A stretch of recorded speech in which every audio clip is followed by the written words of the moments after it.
السلام عليكم ورحمة الله وبركاته. إن الحمد لله نحمده ونستعينه ونستغفره ونعوذ بالله من شرور أنفسنا ومن سيئات أعمالنا. من يهده الله فلا مضل له ومن يضلله فلا هادي له. ونشهد أن لا إله إلا الله وحده لا شريك له وأشهد أن محمدا عبده ورسوله. أما بعد فإن خير الحديث كتاب الله وخير الهدي محمد صلى الله عليه وسلم وشر الأمور محدثاتها وكل محدثة بدعة وكل بدعة ضلالة وكل ضلالة في النار. أعوذ بالله من الشيطان الرجيم. بسم الله الرحمن الرحيم. يا أيها الناس اتقوا ربكم الذي خلقكم من نفس واحدة وخلق منها زوجها وبث منهما رجالا كثيرا ونساء واتقوا الله الذي تساءلون به والأرحام إن الله كان عليكم رقيبا. يا أيها الذين آمنوا اتقوا الله حق تقاته ولا تموتن إلا وأنتم مسلمون. يا أيها الذين آمنوا اتقوا الله وقولوا قولا سديدا يصلح لكم أعمالكم ويغفر لكم ذنوبكم ومن يطع الله ورسوله فقد فاز فوزا عظيما.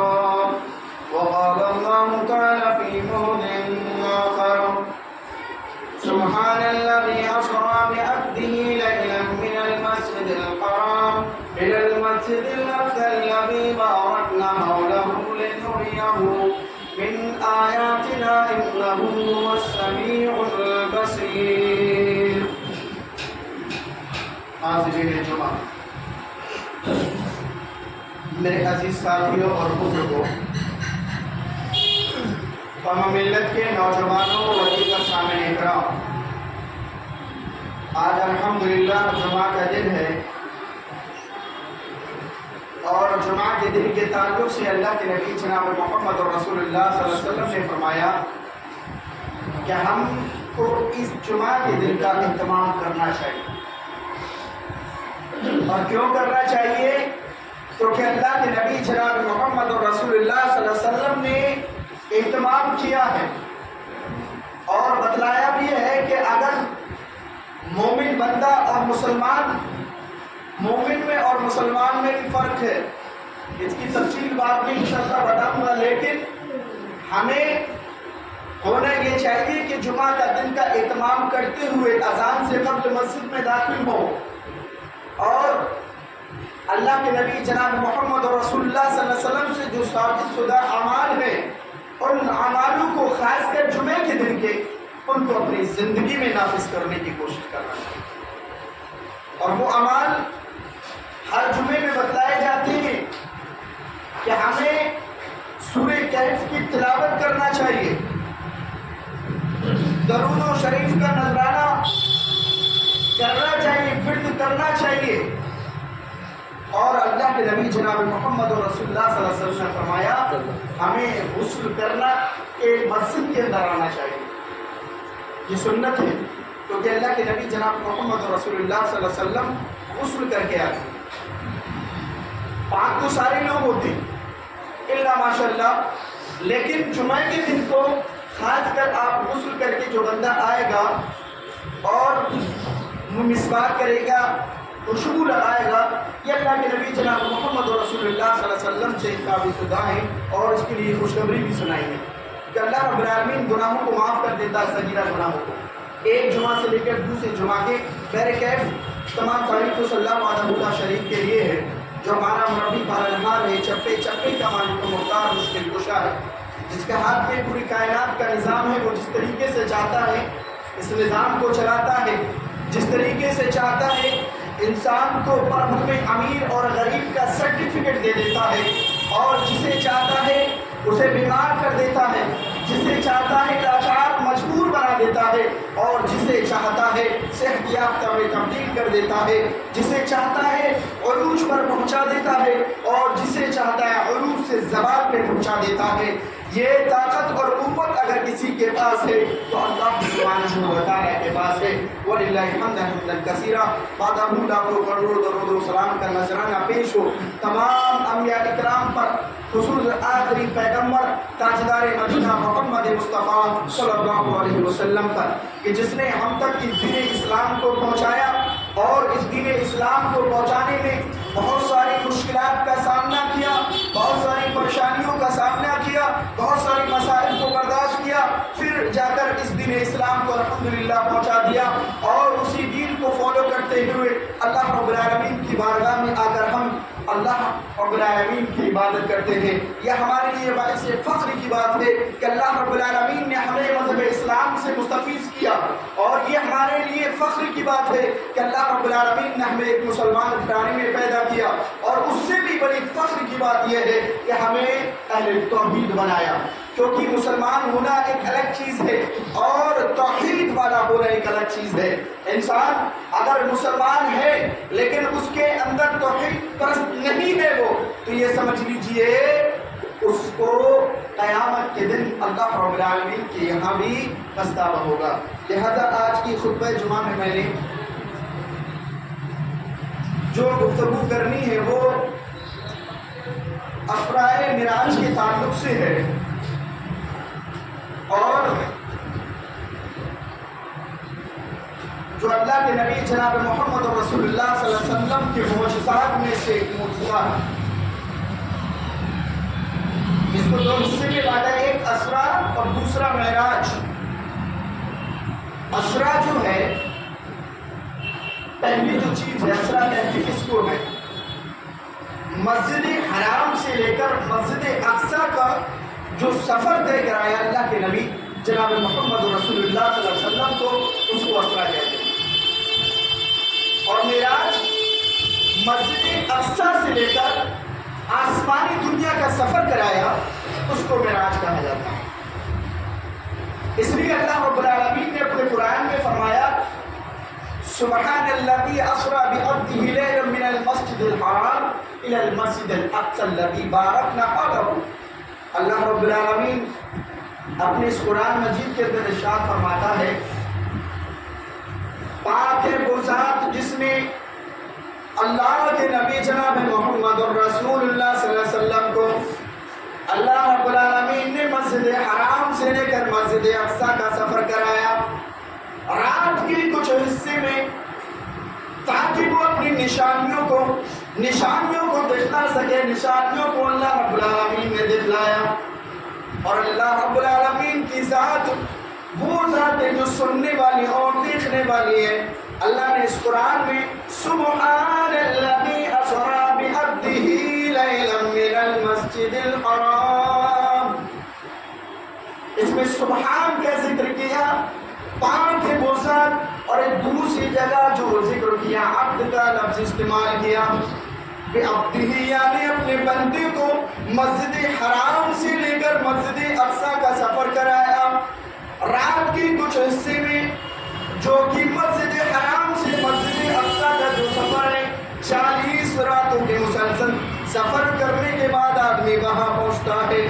لیکن اللہ رب العالمین نے اللہ کے نبی جناب محمد رسول اللہ صلی اللہ علیہ وسلم کو اللہ رب العالمین نے رات کے کچھ حصے میں وہ 40 راتوں کا سفر اللہ کے نبی کو رات کے کچھ حصے میں طے کرا دیا، اور اللہ کے نبی کسی خواب میں نہیں تھے، آپ بیداری کی حالت میں تھی، نہ اونگ کی حالت میں تھی، یعنی یہ بتلانا مقصود تھا کہ اللہ کے نبی جناب محمد رسول اللہ صلی اللہ علیہ وسلم کو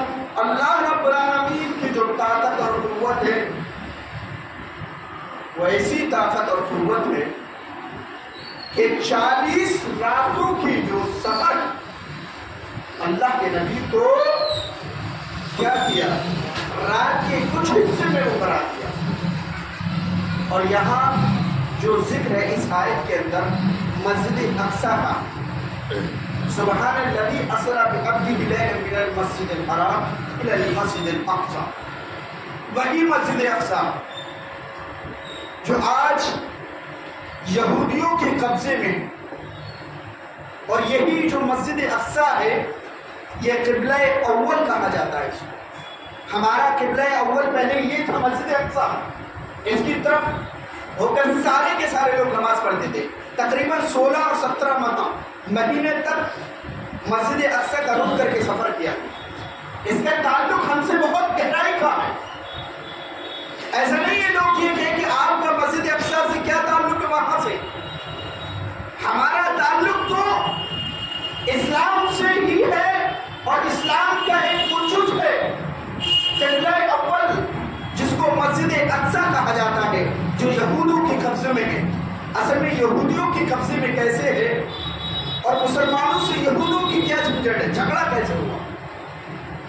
یہ مسلمانوں کا اور یہودوں سے اس کا کوئی جھگڑا نہیں تھا پہلے، اصل میں عیسائیوں اور یہودیوں کا تھا.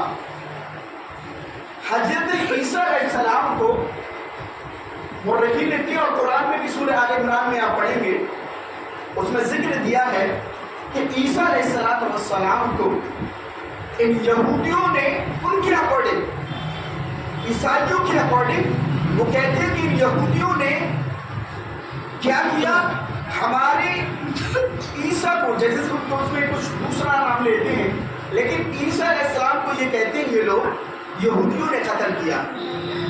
حالانکہ عیسیٰ علیہ السلام کو قتل نہیں کیا. اس کا پس منظر اس طریقے سے ہے کہ جب یہودی لوگوں نے عیسیٰ علیہ السلام کو قتل کرنے کا ایک پلان بنایا تو اللہ رب العالمین نے حضرت عیسیٰ علیہ السلام کو آگاہ کیا، اور اللہ رب العالمین نے عیسیٰ علیہ السلام کو زندہ آسمان میں اٹھا دیا.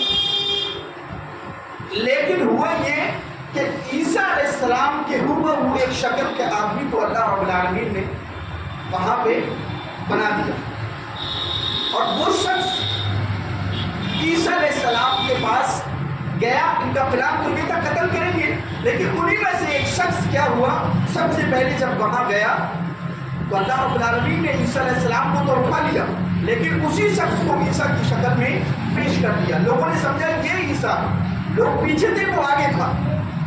جیسے ایک کمرے میں بتلاتے ہیں، لکھتے ہیں مورخین کہ کمرے کے اندر جیسے وہ داخل ہوا، عیسیٰ علیہ السلام کو اللہ رب العالمین نے اٹھا لیا. اس شخص کو اللہ رب العالمین نے عیسیٰ علیہ السلام کی شکل میں پیش کر دیا. لوگوں نے سوچا یہ عیسیٰ ہے، اس شخص کا قتل کر دیا. وہیں سے ہوا یہ کہ عیسائیوں نے یہ سمجھا کہ عیسیٰ کا قتل کر دیا، لیکن عیسیٰ علیہ السلام کا قتل نہیں ہوا، بلکہ اللہ رب العالمین نے زندہ آسمان میں اللہ رب العالمین نے عیسیٰ علیہ السلام کو اٹھایا. اب اس کے بعد ہوتا یہ ہے کہ عیسائیوں میں اور یہودیوں کے درمیان یہ اختلاف پیدا ہو گیا، دشمنی ہو گئی کہ انہوں نے ہمارے عیسیٰ کو قتل کیا ہے یہودیوں نے. اس کے بعد سے ایستا ایستا ان لوگوں کے درمیان اختلاف، رنجش، دشمنی ہونا شروع ہوئی. ایک دوسرے کو قتل کرنا شروع کر دیا. لڑائیاں انہی دونوں کے درمیان ہے، ابھی مسلمانوں کا اس میں کوئی چکر نہیں. اس کے بعد ہوتا یہ ہے کہ ایک حکومت جرمن کا ایک شخص تھا، ہٹلر نام کا تھا، اس نے ان یہودیوں کو کاٹنا شروع کیا. یہی سے بنیاد اٹھی ہے، ان کو مروانا شروع کیا. ایک رپورٹ کے نزدیک لگ بھگ 60 لاکھ یا 80 لاکھ یہودیوں کو اس نے قتل کرا دیا. اس کے بعد یہ لوگ اپنی جان کو بچانے کے لیے دوسرے خطے کی طرف جاتے ہیں. امریکہ جیسے اس کنٹری کے پاس، یا وہاں برطانیہ جیسے اس کو کہا جاتا ہے، تو ان لوگوں نے کیا کہا، حالانکہ اس وقت کوئی جھگڑا کسی دوسری کنٹری میں امریکہ کے ساتھ ہو رہا تھا، تو ان لوگوں نے اس کا امریکہ کا ساتھ دیا. اس کنٹری کا جب ساتھ دیا تو انہوں نے کہا کہ ہم آپ کو ایک جگہ دیں گے اور آپ کا مسلسل ایک کنٹری بنا کے دیں گے. ہم یاد رکھیں آپ نے ہماری مدد کی ہے لیکن ہم بھی آپ کی مدد کر کے ایک کنٹری قائم کریں گے آپ ہی کے نام سے. لیکن انہوں نے کہا کہ آپ جو فلسطین کا حصہ فلسطین جو امریکہ ان لوگوں نے ان یہودیوں کو فلسطین کے اندر داخل کر دیا اور فلسطین کے اندر جب داخل ہوئے تو وہاں کے لوگوں نے ان لوگوں کو شرح دی اور وہاں پہ ان کو رہن سہن کا اچھی طریقے سے انتظام کرایا. انہوں نے اپنے گھروں میں رکھا اور بھی بہت ساری ان کی مدد کری اور ایسا لیکن اس کی پالیسی کچھ الگ تھی. انہوں نے اپنی یہاں جگہ نہیں دی بلکہ فلسطین میں جگہ دلائی. اور اس کے بعد ایسا جب ہمارا ہندوستان 1947 میں اس کا آزاد ہوا تو ایک سال کے بعد 1948 میں وہاں ایک میٹنگ قائم کی گئی اور اس کو نام ان کو جو دیا گیا کنٹری کا. ایسا ان کی پاپولیشن بڑھنا شروع ہو گئی ان یہودیوں کی.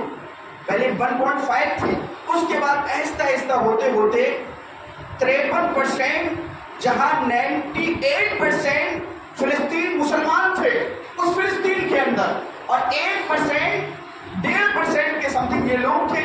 لیکن ایسا جیسے سال گزرتے گئے ان کی جن سنکھیا بڑھتی چلی گئی یہاں تک کہ 53% یہ لوگ ہو گئے اس فلسطین کے اندر. اب جیسے ان کا بہت ہوئی, زیادہ لوگوں کی سنکھیا ہوئی تو ان لوگوں نے کرا کیا, وہاں ایک میٹنگ قائم کر کے ان کا نام دے دیا. ان کا نام دیا اسرائیل, اس کنٹری کا نام رکھا اسرائیل کنٹری کا. جب نام رکھا تو ظاہر سی بات ہے کہ وہاں پہ مسلمانوں کو جو اور زیادہ جگہ تھی, گھر تھے, ان کو اپنے قبضے میں لینے کا کام کرنا انہوں نے شروع کر دیا. تب سے لے کے آج سے کم 50-70 سال تک سے لے کر آج تک, اور مسجد اقصی کو انہوں نے اپنے قبضے میں کیا. تبھی سے لڑائیاں فلسطین اور اس کے درمیان شروع ہوئی. کسی کو اختلاف نہیں ہے. بہت سارے لوگ یہ ہسٹری جانتے ہیں کہ یہ فلسطین کی جگہ تھی, سارے کے سارے لوگ جانتے ہیں.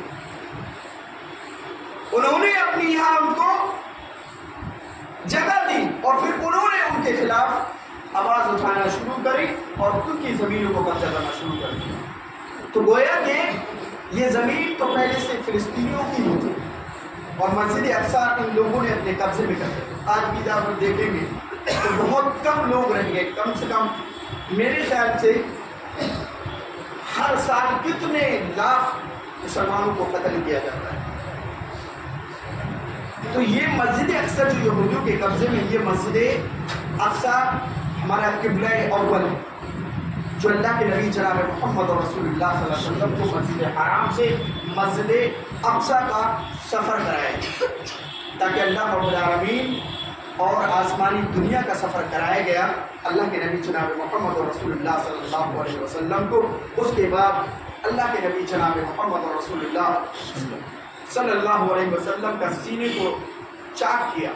شق الصدر, اللہ کے نبی جناب محمد رسول اللہ صلی اللہ علیہ وسلم بیان کرتے ہیں کہ میں مکہ مکرمہ کے اندر تھا اور مکہ مکرمہ کے اندر میں ایک جگہ رہائش پذیر تھا ہانی کے گھر میں. اللہ کے نبی جناب محمد رسول اللہ صلی اللہ علیہ وسلم فرماتے ہیں ہم 3 شخص تھے, حضرت جبرائیل بھی نازل ہوتے ہیں, ہونے کے بعد کہتے کہ ان 3 شخصوں میں سے ایک شخص محمد ہے. لہذا اللہ کے نبی جناب محمد رسول اللہ صلی اللہ علیہ وسلم کو لیا اور لینے کے بعد خانہ کعبہ کے حقیق میں لے گئے اور لے جانے کے بعد اللہ کے نبی جناب محمد رسول اللہ صلی اللہ علیہ وسلم کے سینوں کو چاک کیا. آپ کے سینوں کو چاک کیا اور چاک کرنے کے بعد حاضی کوثر کے پانی سے آپ کے سینوں کو دھل دیا اور جیسا تھا ویسے ہی سل دیا. اور اللہ کے نبی جناب محمد رسول اللہ صلی اللہ علیہ وسلم کو ایک براق لایا گیا اور اللہ کے نبی فرماتے سفید رنگ کا براق ہوتا, مجھے اس پہ بٹھایا گیا اور براق کے زی کسی ہوئی تھی، اور اس کے بعد مجھے آسمانی دنیا کا سفر کرایا گیا۔ کہتے ہیں اس کی رفتار اتنی تیز تھی، جہاں تک میری نگاہ جاتی وہاں تک وہ دوڑتا تھا۔ اور کہتے ہیں کہ اللہ کے نبی جناب محمد الرسول اللہ صلی اللہ علیہ وسلم جب اس براق پہ بیٹھے، براق بگڑنے لگا، حضرت جبرائیل امین فرماتے ہیں براق یہ کون سی شخصیت ہے تو نہیں جانتا؟ یہ وہ شخصیت ہے جو اللہ کے نزدیک اس روئے زمین میں سب سے معزز شخص ہے۔ تو کہتے ہیں کہ اس براق کا پسینہ چھوٹ گیا، اور اللہ کے نبی جناب محمد رسول اللہ صلی اللہ علیہ وسلم کو یہ براق مسجد حرام سے مسجد اقصیٰ میں جب لے کے گئے بیت المقدس میں، تو کہتے ہیں کہ میں نے اپنی سواری کو وہاں باندھا جہاں دیگر انبیاء اکرام اپنی سواری کو باندھا کیا کرتے تھے۔ کہتے ہیں وہاں جانے کے بعد میں نے 2 رکعت نماز پڑھی۔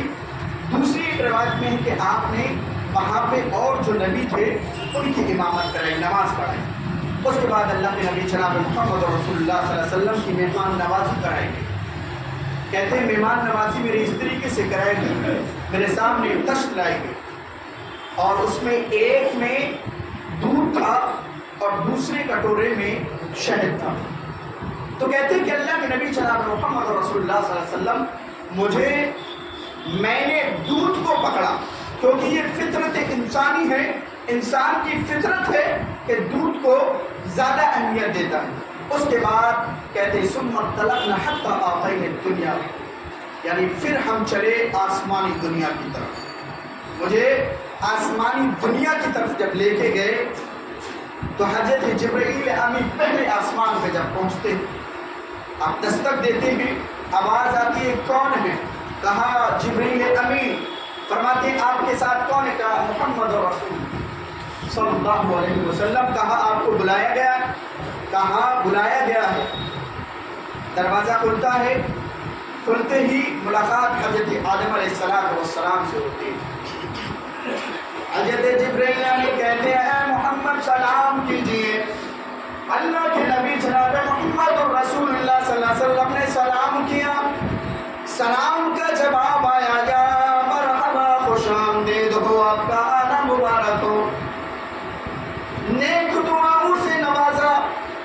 اور کہتے ہیں کہ اللہ کے نبی جناب محمد رسول اللہ صلی اللہ علیہ وسلم نے فرمایا میں نے حضرت آدم علیہ السلام کو دیکھا۔ حضرت آدم علیہ السلام جب دائیں طرف دیکھ رہے تو مسکرا رہے ہیں، بائیں طرف دیکھ رہے تو رو رہے ہیں۔ اللہ کے نبی فرماتے ہیں اے جبرائیل ابھی کیا ماجرا ہے؟ حضرت آدم دائیں طرف دیکھ رہے تو مسکرا رہے ہیں، بائیں طرف دیکھے تو رو رہے ہیں۔ حضرت جبرائیل امین نے فرمایا اللہ کے رسول یہ آدم علیہ السلام جب دائیں طرف دیکھ رہے ہیں تو ان کی اولادوں جنت، ایک طرف جنت ہے دوسری طرف جہنم ہے، دائیں طرف جنت ہے، ان کی اولاد کی روح جنت میں، اس لیے مسکرا رہے ہیں۔ دوسری طرف بائیں طرف جب دیکھا جو رو رہے ہیں تو فرمایا جہاں جہنم ہے اور ان کی اولاد کی روح جہنم میں، اس لیے رو رہے ہیں۔ پہلے آسمان پہ حضرت آدم علیہ السلام سے ملاقات ہوتی ہے، اس کے بعد دوسرے آسمان پہ جاتے ہیں، وہی سلسلہ اپنایا، دستک دی آواز آتی ہے کون کا؟ جبرائیل امین ہے۔ ملاقات حضرت عیسیٰ اور یحییٰ علیہ السلام سے۔ حضرت جبرائیل امین فرماتے ہیں اے اللہ کے رسول اب سلام کیجئے۔ اللہ کے نبی جناب محمد رسول اللہ نے سلام کیا، سلام کا جواب دیا اور خوش آمدید کہا، آپ کو نیک دعاؤں سے نوازا۔ پھر آپ تیسرے آسمان پہ جاتے ہیں، دستک دیتے ہیں، آواز آتی ہے کون کا؟ جبرائیل امین اور محمد رسول اللہ صلی اللہ علیہ وسلم ہے۔ تیسرے آسمان پہ ملاقات حضرت یوسف علیہ السلام سے ہوتی ہے، وہی چیز حضرت جبرائیل نے اللہ کے نبی جناب محمد رسول اللہ سے فرمایا آپ سلام کیجئے۔ اللہ کے نبی نے سلام کیا، سلام کا جواب آیا اور نیک دعاؤں سے نوازا۔ پھر چوتھے آسمان پہ جاتے ہیں، چوتھے آسمان پہ ملاقات حضرت ادریس علیہ السلام سے ہوتی ہے، یہی معاملہ حضرت ادریس علیہ السلام سے بھی ہوتا ہے۔ آپ نے سلام کیا، سلام کا جواب آیا، پھر آپ 5ویں آسمان کی طرف رخ کرتے ہیں، دستک دیتے ہیں، پوچھا گیا کون ہے؟ کہا جبرائیل امین۔ 5ویں آسمان پہ حضرت ہارون علیہ السلام سے ملاقات ہوتی ہے، آپ نے سلام کیا، سلام کا جواب آیا اور نیک دعاؤں سے آپ کو خیر آباد کہہ دیا۔ 6ویں آسمان پہ جب دستک دی، پوچھا کون ہے؟ کہا جبرائیل امین آپ کے ساتھ اللہ کے نبی جناب محمد رسول اللہ صلی اللہ علیہ وسلم۔ آسمان کا دروازہ کھولا، دیکھا کہ حضرت موسیٰ علیہ السلام سلام کیا، جواب دیا۔ پھر اس کے بعد 7ویں آسمان پہ لے گئے۔ 7ویں آسمان پہ جب ملاقات حضرت ابراہیم علیہ السلام سے ہوئی اور کہا حضرت ابراہیم علیہ السلام بیت المعمور میں ٹیک لگا ہوئے۔ بیت المعمور کیا ہے؟ کہتے ہیں خانہ کعبہ کے اوپر ایک سیم خانہ کعبہ میں جس طریقے کا ثواب، اسی طریقے سے بیت المعمور خانہ کعبہ کی چھت کے اوپر سیٹ میں بالکل ایک مسجد ہے، وہاں پہ فرشتے اللہ رب العالمین کی عبادت کرتے ہیں اور ایک وقت میں 70,000 فرشتے عبادت کرتے ہیں، اور ایک بار میں قیامت تک ایک ہی فرشتے کا نمبر آئے گا۔ اتنی بڑی مسجد اور اس کی اہمیت جس طریقے سے خانہ کعبہ کی اسی طریقے سے۔ اس کے بعد اللہ کے نبی جناب محمد رسول اللہ صلی اللہ علیہ وسلم کو جنت کی سیر کرائی گئی۔ اللہ کے نبی فرماتے ہیں مجھے جنت میں جب سیر کرائی گئی تو میں نے دیکھا کہ وہاں بہت اچھے اچھے محلات، نہر جاری ہے، دودھ کی نہریں جاری، شہد کی نہریں جاری ہے۔ یہ سیر اللہ کے نبی جناب محمد رسول اللہ صلی اللہ علیہ وسلم کو کرائی گئی۔ اور اللہ کے نبی فرماتے ہیں میں نے دیکھا کہ قلم کو دیکھا، قلم کی آواز آ رہی ہے، دیکھا کہ فرشتے لکھ رہے ہیں اس قلم سے وہ چیز جو اللہ رب العالمین فرشتوں کو حکم دے رہا ہے۔ اس کے بعد کہتے ہیں کہ مجھے سدرۃ المنتہا کی سیر کرائی۔ سدرۃ المنتہا آخری اسٹیپ ہے، انتہا ہے، اور وہ ایک درخت ہے۔ بتلاتے ہیں کہ اللہ کے نبی جناب محمد رسول اللہ صلی اللہ علیہ وسلم اس کے پتے ہاتھی کے کان کے برابر، اتنے بڑے بڑے پتے۔ اور اس کے بعد اور بھی بہت ساری چیزوں کی سیر کرائی، اور کرانے کے بعد جب واپس آپ آئے تو حضرت موسیٰ علیہ السلام نے پوچھا اللہ کے رسول آپ کو اللہ رب العالمین نے کیا دیا؟ کہا کہ اللہ رب العالمین نے جو تحفے میں 3 چیزیں دی تھی، ایک 5 وقت کی نماز ہے، لیکن 5 وقت کی نماز پہلے تو 50 وقت کی جو فرض کی۔ موسیٰ علیہ السلام نے پوچھا 50 وقت کی نماز اللہ رب العالمین نے میری امت پہ فرض کی ہے۔ حضرت موسیٰ علیہ السلام فرماتے ہیں یہ جو یہودی جو قوم ہے موسیٰ علیہ السلام کو ماننے والی قوم، عیسائی جو ہے عیسیٰ علیہ السلام کو ماننے والی، بنی اسرائیل قرآن میں ایک سورت بھی۔ حضرت موسیٰ نے کہا اللہ کے رسول مجھے پتا ہے میری قوم یعنی بنی اسرائیل پہ 2 وقت کی نماز نہیں پڑھی جاتی تھی، یہ 50 وقت کی نماز آپ کی امت کے لوگ کیسے پڑھیں گے؟ آپ جائیں اللہ رب العالمین سے کم کرائیں۔ اللہ کے نبی جناب محمد رسول اللہ صلی اللہ علیہ وسلم گئے، کم کرا کے لائے، پھر پوچھا کہ 5 وقت کی اور نہیں، کہا اب کی امت نہیں پڑھ سکتی، پھر جائیں۔ اللہ کے نبی جاتے رہے اور کم کراتے رہے، آخر میں 5 وقت کی نماز اللہ رب العالمین نے فرض کی۔ حضرت موسیٰ نے پوچھا کتنی؟ کہا 5 وقت کی۔ کہا پھر جائیں کہ اللہ کے نبی فرماتے اب میں نہیں جاتا کہ مجھے شرم آ رہی، نہیں جانا، لیکن 5 وقت کی جو نماز ہے وہ 50 وقت کی نمازوں کا ثواب۔ وقت ہو چکا ہے اور بھی انشاءاللہ بتلاتا، لیکن ہمیں یاد رکھنا چاہیے یہ 5 وقت کی نماز اللہ رب العالمین نے محمد رسول اللہ کو تحفے میں دی۔ یہ 3 تحفے آپ کو دیے، کہا 5 وقت کی یہ نماز، اور کہا سورہ بقرہ کی آخری 2 آیتیں اللہ رب العالمین نے مجھے تحفے میں دی، اس کی بڑی فضیلت ہے۔ آپ رات میں جب سوئیں سورہ بقرہ کی آخری 2 آیت کو پڑھیں۔ اور تیسرے کہا اللہ رب العالمین نے اس امت کے تمام لوگوں کو مغفرت کر دی ہے، لیکن وہ لوگ مستثنا ہیں جو لوگ شرک کرنے والے ہیں، باقی تمام کے تمام لوگوں کی اللہ رب العالمین نے مغفرت کر دی ہے۔ لہٰذا اللہ رب العالمین سے دعا ہے رب العالمین ہمیں صوم و صلاۃ کا پابند بنا دے، رب العالمین ہمیں جناب محمد رسول اللہ کی شریعت پر عمل کرنے کی توفیق عطا فرما۔ رب العالمین ہمارے جو مسلمان بھائی دوسری کنٹریز میں مظلوم ہیں، جو لوگ ستا رہے ہیں، رب العالمین ان کی پریشانیوں کو تو ختم فرما دے۔ رب العالمین جو ان پہ ظلم و ستم ڈھا رہے ہیں ان کو تباہ و برباد کر دے۔ رب العالمین ان کی سازشوں کو ناکام فرما دے۔ رب العالمین جو لوگ پریشان حال ہیں ان کی پریشانیوں کو تو ختم فرما دے۔ رب العالمین جو مجبور ہیں ان کی مجبوری کو ختم فرما۔ رب العالمین جو بیمار ہیں انہیں شفاء کاملہ و عاجلہ عطا فرما۔ رب العالمین جب ہم اس دنیا سے جائیں تو صرف توحید پر جائیں، وما علینا الا البلاغ۔